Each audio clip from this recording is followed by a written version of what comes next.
안녕하세요. 경기도 일산에서 네일샵을 운영하면서 살고 있는 42세 여성입니다. 오늘 글을 쓰는 이유는 제가 겪은 기가 막힌 시집살이에 대한 사연을 들려드리기 위해서예요. 결혼을 한 여성이라면 누구나 시댁과 크고 작은 갈등을 경험하기 마련이라고 생각합니다. 그런데 제 경우는 기혼 여성들이 흔히 말하는 고부 갈등과는 차원이 다른 문제를 겪었어요. 돈 없고 가난한 집에서 태어났다는 이유만으로 저는 서러운 일을 참 많이 당했습니다. 없는 사람들끼리 모여 사는 뒷골목만 전전하면서 살았던 탓에 어렸을 때는 사람들이 전부 저희 집처럼 산다고 생각해서 가난한 걸 당연하게 여겼습니다.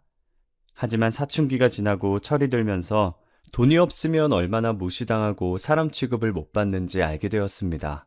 일용직 노동을 하는 아버지의 수입은 일정치 않아서 엄마가 식당 일을 하면서 생활비를 벌어오셨죠. 저도 그런 집안 사정을 잘 알고 있어 힘들어하고 있을 때였어요. 학교를 마치면 독서실로 가서 밤늦게까지 공부를 하곤 했죠. 제 방이 따로 없어서 공부하기 힘들어하니까 없는 형편이었지만 엄마께서 독서실을 끊어주셨어요. 평소처럼 독서실에서 공부를 마치고 엄마와 같이 집에 가려고 식당으로 갔는데 어떤 아저씨가 서빙을 하는 엄마의 손을 잡고 억지로 자기 옆에 앉히려고 하더라고요. 내일 모레 50인 여자 얼굴이 왜 이렇게 고운 거야? 조금만 꾸미면 처녀라고 해도 믿겠어. 자, 앉아서 술 좀 따라봐. 사장님, 도대체 왜 이러시는 거예요? 제가 지금 바빠서 앉아있을 수가 없어요. 어허, 아무리 바빠도 단골 손님은 챙겨야지. 엄마가 싫다고 해도 환갑을 넘긴 것 같은 아저씨는 막무가내였어요. 끝까지 엄마의 손을 잡고 놔주지 않더라고요. 식당 여주인도 보고만 있는 게 손님 시중을 들어주라고 눈치를 보내는 것 같았어요. 엄마가 하는 수 없이 술을 따라 주었는데 아저씨는 노골적으로 엄마를 바라봤습니다. 어, 어딜 보시는 거예요? 이러지 마세요. 수치와 모욕감을 느낀 엄마가 바로 자리에서 일어서자 아저씨가 화를 내면서 상을 엎어버렸어요. 야, 누가 연애를 하자고 했어? 말동무나 해달라는데 왜 이렇게 비싸게 굴어? 에이, 술맛 다 떨어졌네. 아저씨는 기분을 잡쳤다면서 계산도 하지 않고 나가버렸어요. 돈을 못 받은 게 분했는지 여주인이 엄마를 불러서 몰아세우더라고요. 이런 일 하다 보면 단골 손님들 비위도 맞춰줘야지. 뭐가 잘났다고 손님한테 대들어? 이따위로 할 거면 나오지 마. 너 때문에 손님 더 떨어지면 어쩌라고 그래? 여주인이 거세게 몰아붙이자 엄마는 그저 죄송하다고 사과를 할 뿐이었어요. 저는 식당 밖에서 모든 걸 지켜보고 있을 수밖에 없었답니다. 이게 다 나 때문이구나. 날 키우느라 내가 대학 가겠다고 공부하느라 엄마가 저 고생을 하는구나 싶더라고요. 그래서 저는 그날 대학 진학을 포기했어요. 하루라도 빨리 돈을 벌어서 지긋지긋한 가난에서 탈출하는 게 제 인생의 목표였죠. 졸업을 하고 일자리를 찾아 동분서주 뛰어다녔지만 고졸의 사회 경험도 없는 초년생을 받아주는 회사는 없었어요. 다행히 그때 제 사정을 딱하게 여긴 담임 선생님께서 도움을 주셨죠. 고3 담임을 맡으셨을 때 제 집안 고민을 들어주면서 가끔씩 맛있는 것도 사주시고 응원해주신 분이라서 졸업 후 스승의 날에 찾아갔을 때였어요. 모교로 가서 선생님을 뵙자마자 제 취직 걱정을 해주시더라고요. 스승의 날이라고 와준 거야? 취직하느라 여유도 없을 텐데 무슨 시간을 다 내줬어. 안 그래도 취직하기가 힘들어서 포기하려고요. 일단 알바 먼저 해보려고 알아보고 있어요. 아, 그러니 요즘 경기가 안 좋아서 좋은 일자리 찾는 게 쉽지가 않더라. 제가 시무룩하게 고개만 끄덕이고 있으니까 선생님께서 잠시 생각하시더니 제 일자리를 알아봐 주시겠다고 하더라고요.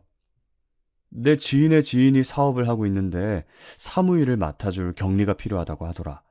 내가 한번 알아봐 줄게. 정말요? 말이라도 감사해요. 저를 생각하는 선생님의 배려는 고마웠지만 크게 기대하지 않았어요. 그런데 며칠 후에 선생님께서 그 회사로 가서 사장을 만나보라고 하시더라고요. 기쁜 마음으로 사장님을 보러 갔는데 생각보다 면접 자리가 편안하더라고요. 사장님께서 저를 보더니 예쁘다, 야무질 것 같다, 귀엽다는 칭찬을 해주셨어요. 무섭고 딱딱한 분위기일 것 같아서 전날에 잠도 잘 못 잤는데 괜히 긴장했다는 생각이 들었어요. 정수미, 네가 수미구나. 앞으로 같이 일할 사람이니 말 놔도 되겠지? 네, 그럼요. 저를 본 사장은 대뜸 말을 놓겠다고 한 게 좀 그랬지만 어른이니 그러려니 했어요. 사장님께서는 선생님을 통해서 저에 대해서 모두 들었다고 하시더라고요. 봐서 알겠지만 작은 무역회사야. 일은 크게 힘들지 않을 거야. 문제가 생기면 나하고 상의하면 돼. 내일부터 나와. 네? 이렇게 바로요? 왜? 다른 직장 구했어? 아니요, 그건 아닌데. 그럼 내일부터 출근하면 되겠네. 사무실 주소는 문자로 보내줄게. 지금 생각해도 참 이상한 게 몇 마디 물어보지도 않고 출근을 하라고 했거든요. 그런데 저는 첫 직장이라 세상 물정 모르고 시작을 했던 것 같아요. 다음 날부터 사장님이 알려주신 주소로 출근했는데요. 지금 생각해도 정말 기억하고 싶지 않네요. 사장님께서는 절 딸처럼 생각하신다면서 계속해서 저에게 추근덕댔어요. 간단한 복사와 팩스 보내는 법을 알려주신다더니 제 손을 만지려고 애쓰더라고요. 너무 무서워서 하지 말라고 소리치고 싶었지만 입이 떨어지지 않더라고요. 내일은 절대 출근하지 않으리라 생각하면서 퇴근하는 시간만 기다렸어요. 그런데 사장님께서 퇴근 시간까지 절 붙잡고 안 놔주셔서 깜짝 놀랐어요. 지금 어디 가려고? 내가 데려다 줄게. 아니다. 퇴근하고 뭐해? 같이 저녁 먹고 가라. 집에 가야 해요. 이거 놔주세요. 내가 뭘 했다고 그래. 손만 살짝 스쳤구먼. 피하기만 하고. 내가 그렇게 더러워? 아, 아니요. 그게 아니라. 울긴 왜 울어? 내가 뭘 했다고? 나는 딸같이 챙겨주려고 그랬던 거야. 어디 가서 나 때문에 울었다고 하기만 해봐. 제가 눈물을 흘리니까 사장님도 선생님이 생각나는지 절 놔주시더라고요. 면접 때부터 이상하다고 생각했었는데 출근을 한 게 참 바보 같았죠. 지금은 안 그러지만 그때는 너무 어렸고 세상 물정 몰랐어요. 지금 저에게 그런 일이 일어났다면 통쾌하게 한 방 먹여줬을 텐데 말이죠. 당하고만 있던 게 얼마나 분했는지 가끔 그 사장의 얼굴이 아른거려서 속이 부글부글 끓는답니다. 퇴근한다며? 얼른 가! 선생님한테 이르면 너 오늘 일한 거 돈이고 뭐고 없다. 이 바닥에서 일 못하게 할 거니까 그렇게 알고 있어. 사장도 제가 서럽게 우니까 다시 안 올 거라고 생각했나 봐요. 담배를 뻑뻑 피면서 제가 가는 모습을 지켜보고 있더라고요.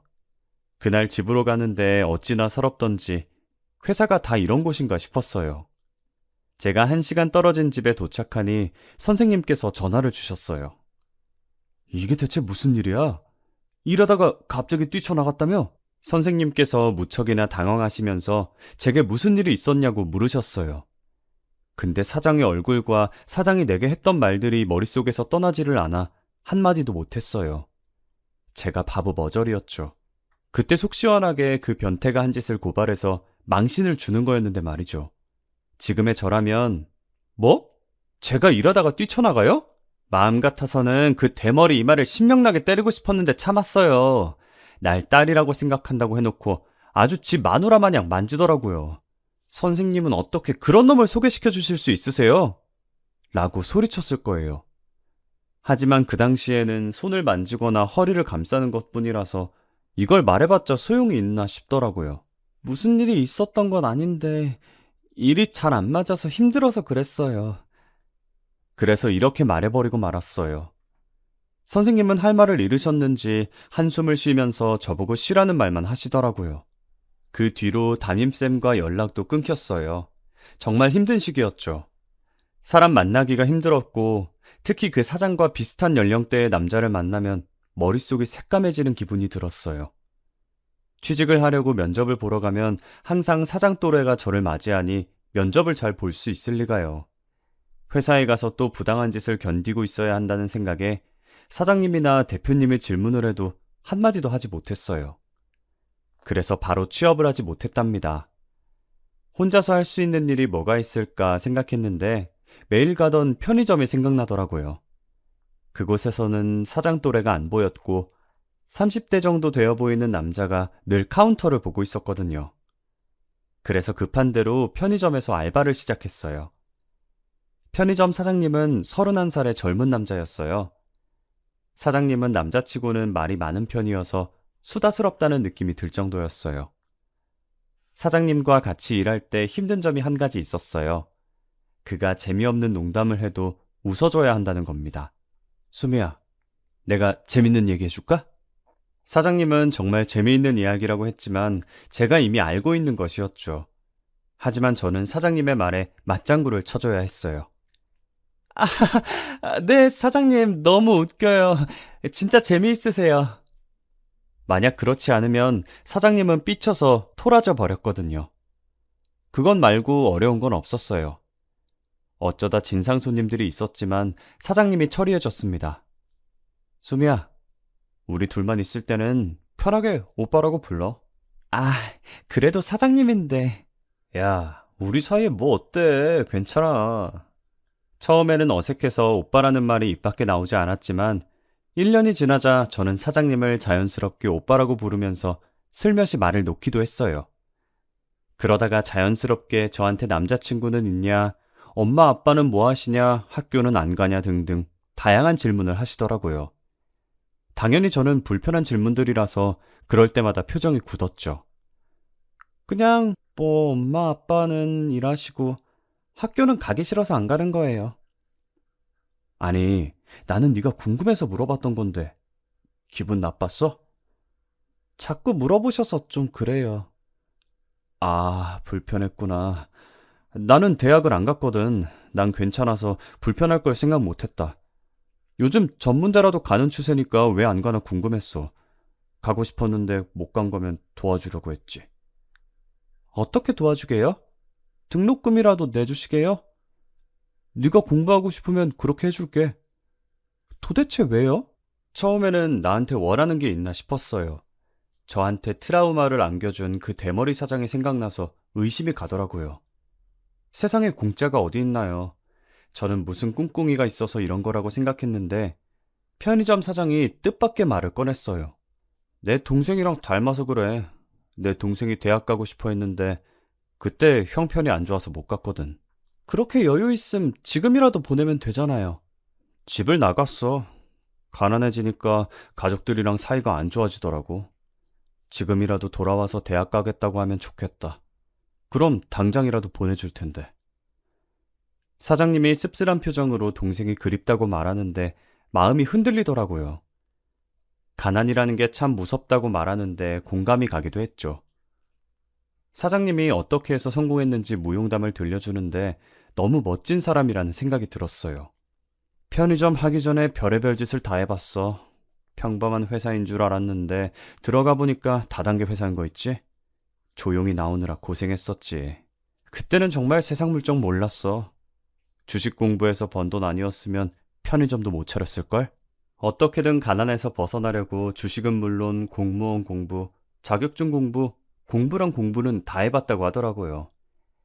이 사람이라면 배울 점이 많겠다 하는 생각이 들자 자연스럽게 마음의 문이 열렸던 것 같아요. 그러다가 단둘이 술을 마시는 일도 잦아졌죠. 처음 며칠은 편의점 근처 술집만 찾았지만 시간이 지나자 사장님 집에서만 먹게 되었어요.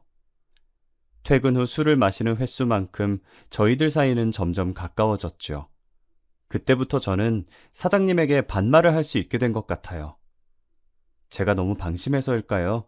결국 넘지 말아야 할 선을 넘고 말았죠. 술김에 딱 한 번 잤는데 한 달 뒤에 전 임신을 했다는 사실을 알게 되었어요. 그래도 전 오빠를 믿었어요. 설마 애를 지워라, 어떻게 해봐라, 책임 전가하지는 않겠지 싶었습니다.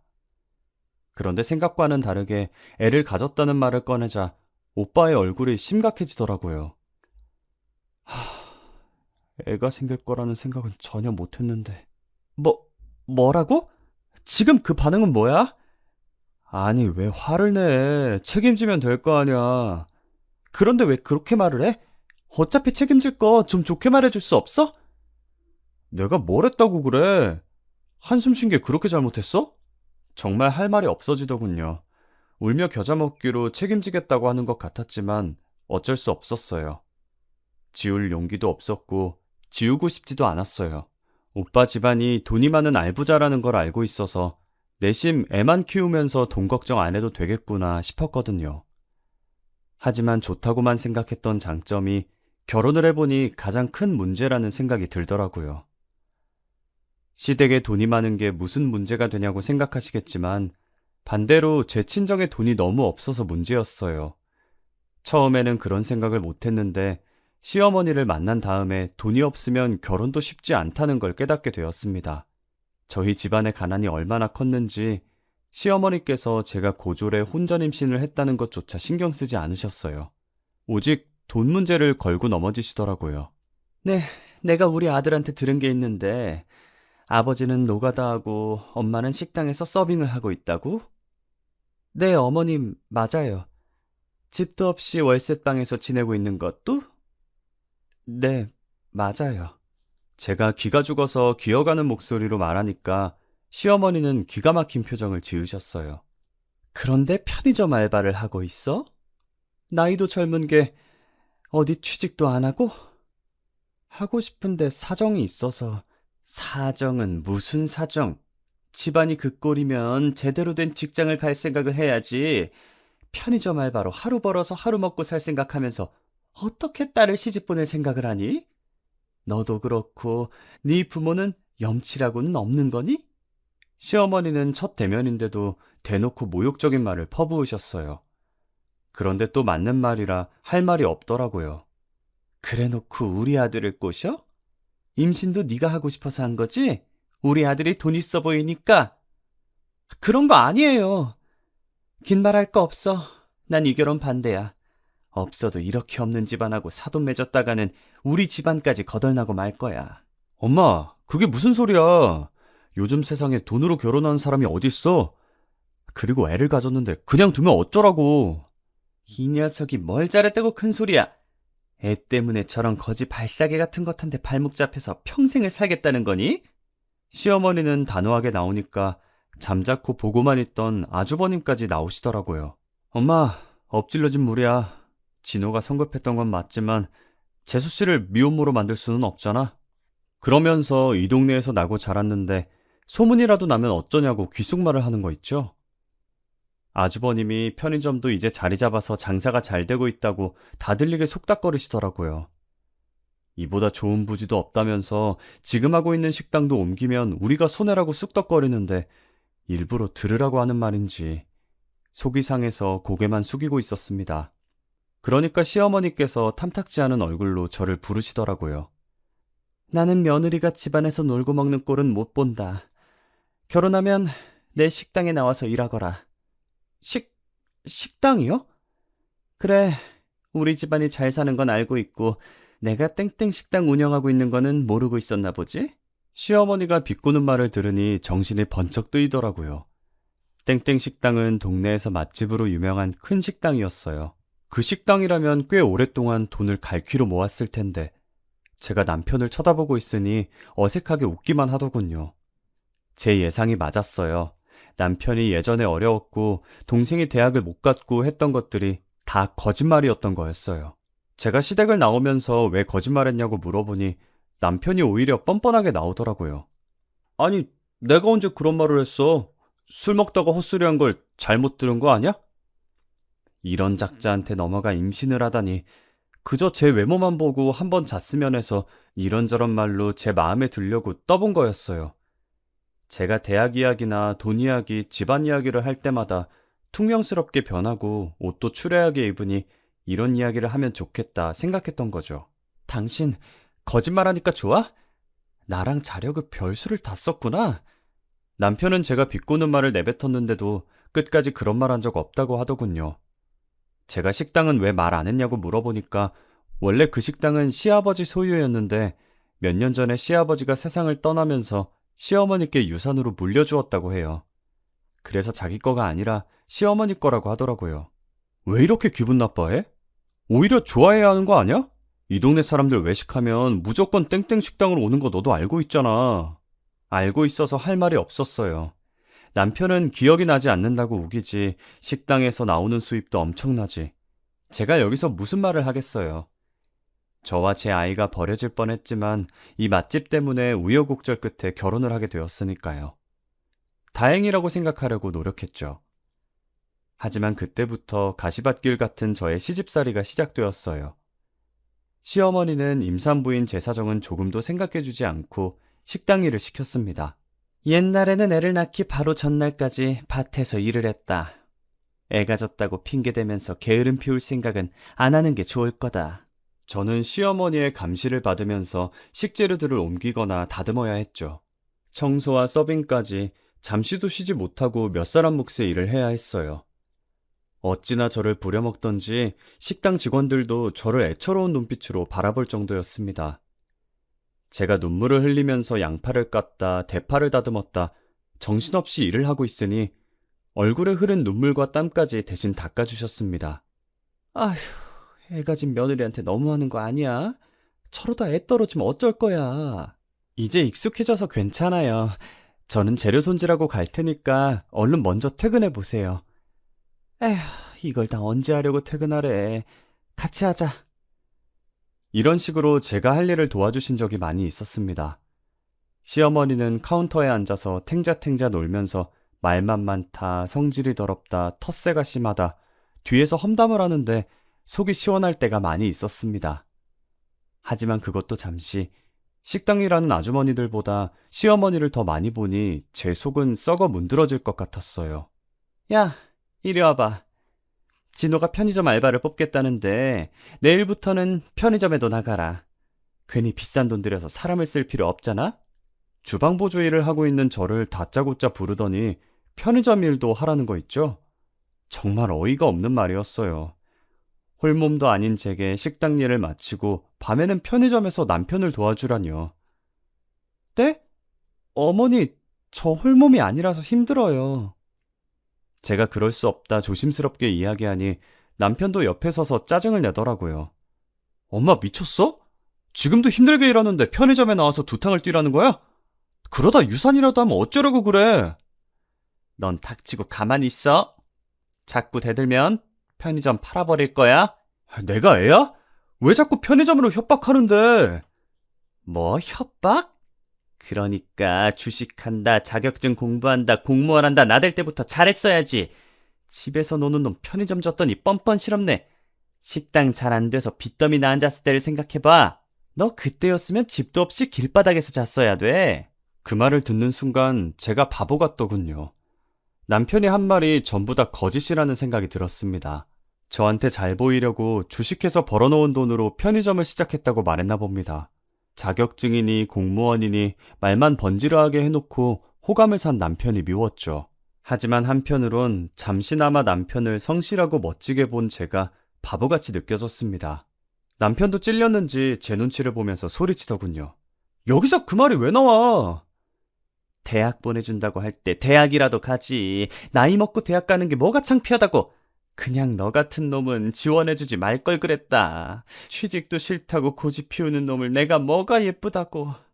시어머니의 독한 말에 남편은 입을 다물어야 했어요. 학구열 있고 도전하는 걸 좋아한다고 생각한 남편이 대학도 가지 않고 취업도 하지 않으려고 했더군요. 결혼하고 나니 남편의 실체가 보이기 시작했습니다. 남편도 그때부터 본색을 드러내고 자신의 본성을 불더군요. 엄마, 왜 말을 그렇게 해? 집에 돈도 많은데 집안에 한 명쯤은 먹고 놀아도 되잖아. 그러니까 수미한테도 일 시키지 마. 내가 어떻게든 편의점으로 먹여 살릴게. 뭐? 돈 많은 집안 믿고 2년 넘게 백수로 지내겠다고 뻐긴 놈을 무슨 수로 믿어? 시어머니가 남편 등짝을 짝 한 번 때리면서 그렇게 원하던 사장님 소리 듣더니 미친 거냐고 소리치시더군요. 그러면서 그 편의점이 어떻게 네 거냐, 내 명의로 되어 있으니 내 거라고 말씀하시더라고요. 남편이 시어머니께 꼼짝을 못하는 이유가 뻔히 보였죠. 저도 이 집안에 사는 이상 시어머니께 꼼짝도 못할 것 같아 시어머니의 말을 어쩔 수 없이 따랐습니다. 식당 일을 끝내고 바로 편의점 일을 하러 갔죠. 남편이 편의점 문을 열고 들어온 저를 보자마자 창고 쪽으로 손짓하더라고요. 여보, 힘들지? 당신은 창고에서 쉬고 있어. 내가 알아서 할 테니까. 고마워. 그런데 어머니께서 알지 않으실까? 아냐, 절대 몰라. 내가 오면 나오라고 말할 테니까 걱정하지 마. 이렇게 남편이 저를 배려해서 창고에 누울 곳을 만들고 쉬도록 해주었는데 그것도 시어머니께 들키고 말았습니다. 시어머니는 편의점에 설치된 CCTV를 통해서 제가 뭘 하는지 다 보고 있었던 거예요. 업자를 통해서 편의점 CCTV를 휴대폰으로 볼 수 있는 앱을 휴대폰에 깔아놓고 저를 감시했던 겁니다. 그래서 다짜고짜 전화를 하시더니 저에게 소리를 고래고래 지르시더라고요. 일을 하라고 했더니 나를 속이고 잠만 퍼질러 자면서 남편을 부려먹어? 한 번만 더 나를 속이려고 들면 당장 이혼시킬 테니까 그렇게 하라! 하루에 서너 시간밖에 못 자고 하루 종일 일을 하다 보니 결국 우려했던 일이 벌어지고 말았어요. 식당에서 일을 하던 저는 갑자기 쓰러지고 말았죠. 주말이라 정신없이 바빠서 발바닥에 땀이 나도록 서빙을 하고 있었는데 갑자기 하늘이 노랗게 보이더니 정신이 아득해지고 말았습니다. 음식을 실은 카트를 밀고 가다가 우당탕 소리를 내며 넘어져 버렸죠. 병원에서 눈을 뜨자마자 의사가 저를 보더니 빈혈이 심각하다고 했습니다. 왜 이렇게 무리하셨어요? 이제 막 7개월을 넘겼으니 지금부터가 고비예요. 철분 보조제 꾸준히 먹고 무리하지 말고 쉬셔야 합니다. 하루 정도 입원하라는 말까지 듣자 이제 쉴 수 있겠다는 생각이 들더군요. 하루라도 푹 잘 수 있는 게 어디인가 싶었는데 다행히 곁에 있던 남편과 아주버님이 합세해서 시어머니께 더 이상 일을 시키지 말라고 설득해 주셨어요. 엄마, 이러다 정말 큰일 나겠어. 재수 씨는 엄마 손자를 낳을 사람이야. 해산할 때까지만 쉬게 해줘. 남편의 말은 듣지도 않던 시어머니가 아주버님이 부탁을 하자 제가 일을 쉬도록 허락해 주었어요. 공부에는 취미가 없었던 남편과는 달리 아주버님은 우등생이었고 대학 졸업 후에 유명 대기업의 기획실에서 일하는 장래가 촉망되는 엘리트였어요. 그러니 시어머니는 은근히 남편과 아주버님을 비교하면서 차별을 하곤 했죠. 그날 이후로 처음으로 푹 쉬게 되었어요. 하지만 마음까지 편하지는 않았습니다. 결혼 후 분가를 하지 않고 시댁에서 살았기 때문에 시어머니가 식당에서 돌아오면 눈치를 봐야 했습니다. 청소며 빨래 같은 집안일은 전부 제 몫이었죠. 시어머니 눈치를 보면서 피가 마르는 것 같은 시간을 보낸 뒤에 저는 아들을 낳았습니다. 산부인과 의사도 아직 빈혈 증상이 남아있으니 당분간은 편히 쉬면서 몸조리를 잘하는 게 중요하다면서 좋은 산후조리원에서 회복할 것을 권했어요. 남편도 조리원을 알아봐 주겠다고 말했는데 시어머니가 그걸 알고 펄쩍 뛰면서 안 된다고 하는 겁니다. 너 미쳤어? 돈을 길바닥에 뿌리는 한이 있어도 저게 조리원에 들어앉아서 호강하는 꼴은 못 본다. 당장 집으로 들어오라고 해. 시어머니의 불호령에 조리원은 꿈도 꾸지 못하고 젖먹이 아들과 함께 시어머니가 기다리고 있는 집으로 가야 했습니다. 남편이 슬며시 저를 친정에 보내서 한 달이라도 몸을 추스르게 하자고 했지만 시어머니는 그것마저 허락하지 않았어요. 딱 2달이 지나자 시어머니는 제게 식당으로 나오라는 명령을 내리시더라고요. 저는 그날부터 젖먹이 아들을 키우면서 식당 일을 해야 했죠. 그리고 2년 정도가 지났을 때였을까요? 집안에서 아주버님 결혼 이야기가 슬슬 나오고 있었어요. 너는 진호처럼 말도 안 되는 여자를 만나면 안 된다. 좋은 혼처를 찾아줄 테니까 나한테 맡겨. 시어머니는 아주버님의 혼처를 직접 물색했고 전문 중매쟁이를 통해서 좋은 집안의 여성을 소개받았습니다. 시어머니가 고른 동서의 집안은 만만치 않았어요. 사업가 집안으로 재력이 탄탄했고 동서는 해외 유학파 출신의 교양과 세련미가 넘치는 커리어 우먼이었어요. 아주버님도 동서의 외모와 조건이 마음에 들었고 둘은 교제를 한 지 몇 달 만에 바로 결혼에 꼴이 나게 되었어요. 그런데 그 불똥은 저한테 튀었습니다. 시어머니는 모든 면에서 저와는 정반대의 좋은 조건을 가진 동서와 비교하면서 심한 모욕감을 주었어요. 너도 나한테 맡겼으면 네 형수처럼 좋은 여자 만났을 거 아니냐? 아휴, 내 팔자야. 시어머니는 남편에게 저 같은 여자를 데려왔다고 때늦은 타박을 늘어놓았어요. 더 큰 문제는 시어머니뿐만 아니라 동서도 저를 무시한다는 것이었죠. 시어머니께 무슨 말을 들었는지 갑자기 저를 보고 학교 이야기를 꺼내더라고요. 어머, 대학을 안 갔다고요? 대학 안 가고 취직부터 한 거예요? 취직은 무슨, 편의점 알바한 게 전부란다. 그럼 왜 대학을 안 갔대? 올케는 참 욕심이 없나 봐요. 동서는 첫 대면부터 저의 학력을 들먹이면서 무시했고, 자기가 미국에서 유학을 했던 경험을 늘어놓으면서 제 귀를 죽이려고 들었어요. 괘씸하고 분했지만 빵빵한 친정을 등에 업고 잘난 척을 하는 동서에게 고분고분 따르는 수밖에 없었어요.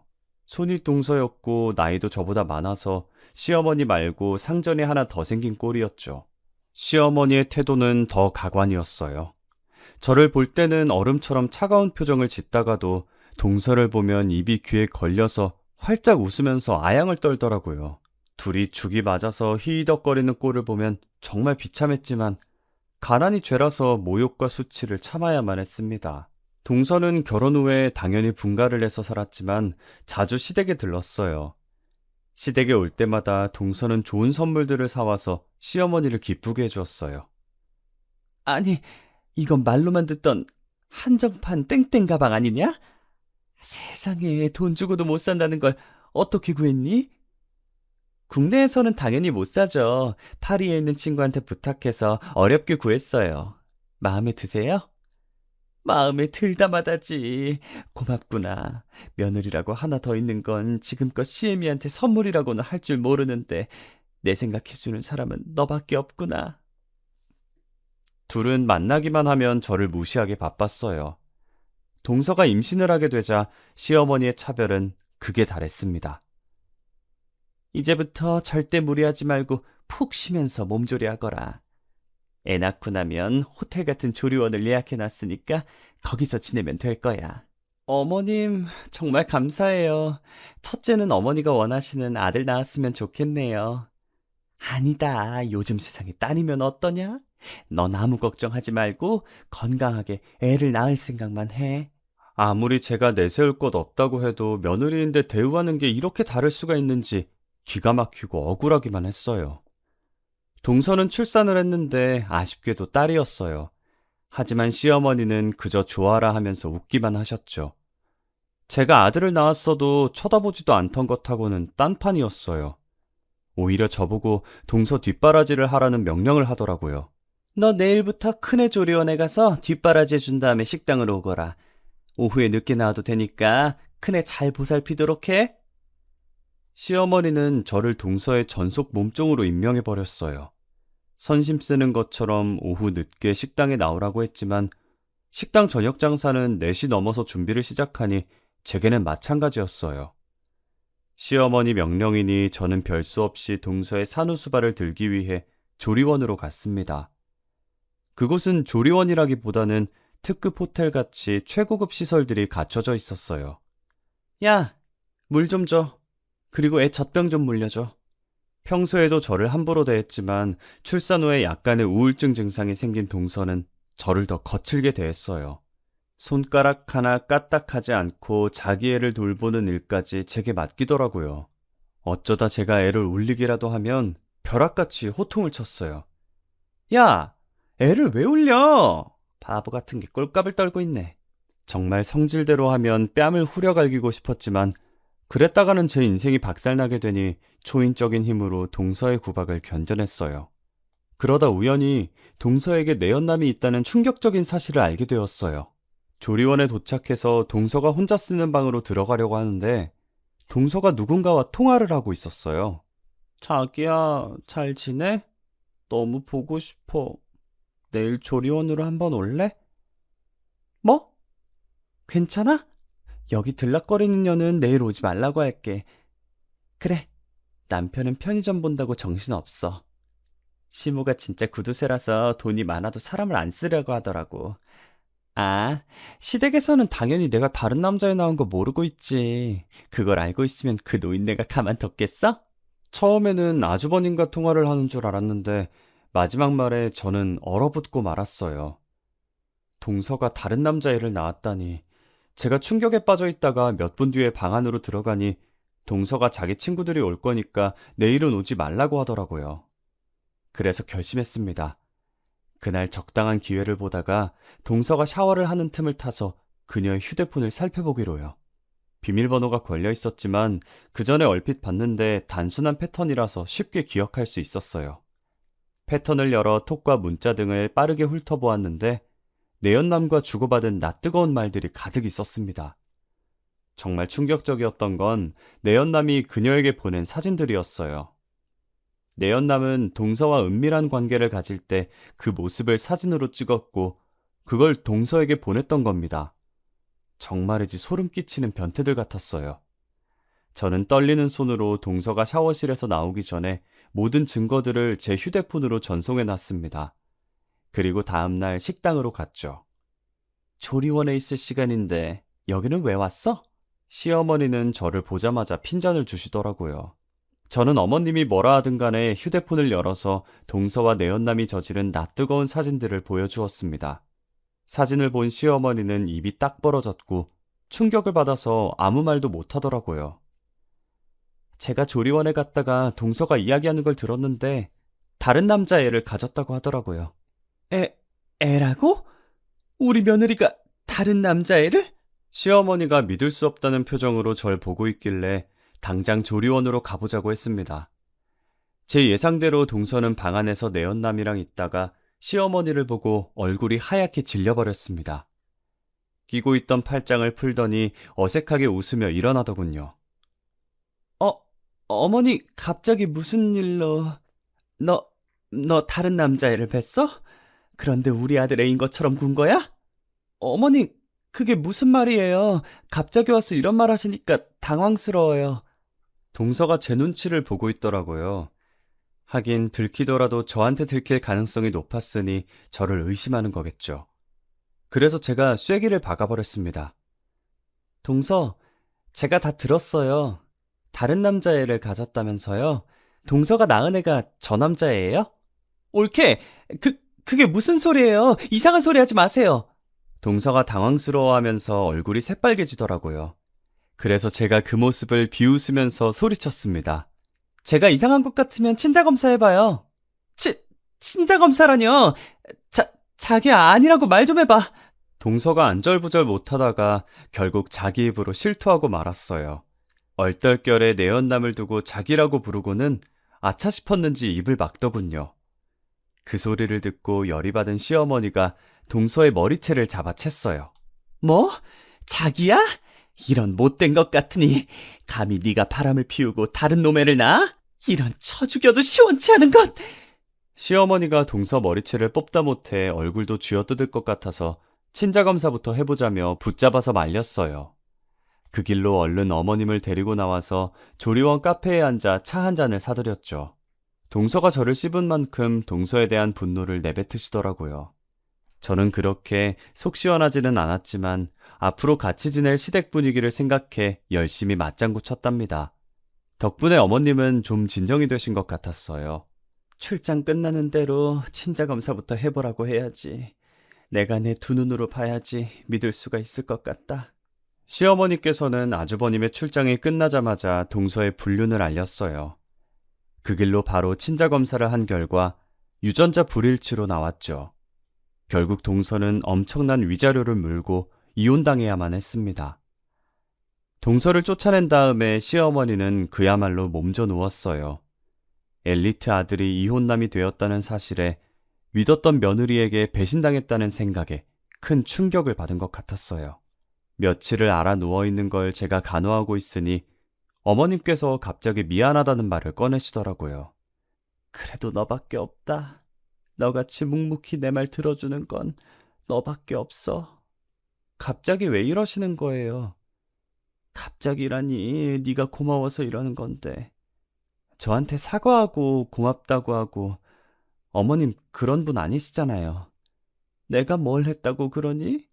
쥐뿔도 없는 애 데려다가 식당일 가르쳐줘, 편의점 일 가르쳐줘, 먹여주고 재워주고 다 했구먼. 시모가 온 힘을 다해 잠긴 목소리로 소리치는데 눈앞이 아득해지더군요. 제가 왜 이런 사람을 간호하고 있었는지 제 자신이 한심하게 느껴졌어요. 가난하고 처량한 현실 앞에서 굽실거리는 게 익숙해졌는지 자연스럽게 못살게 구는 심호수발을 들고 있는 꼴이란. 저도 모르게 이혼 이야기가 불쑥 튀어나오더라고요.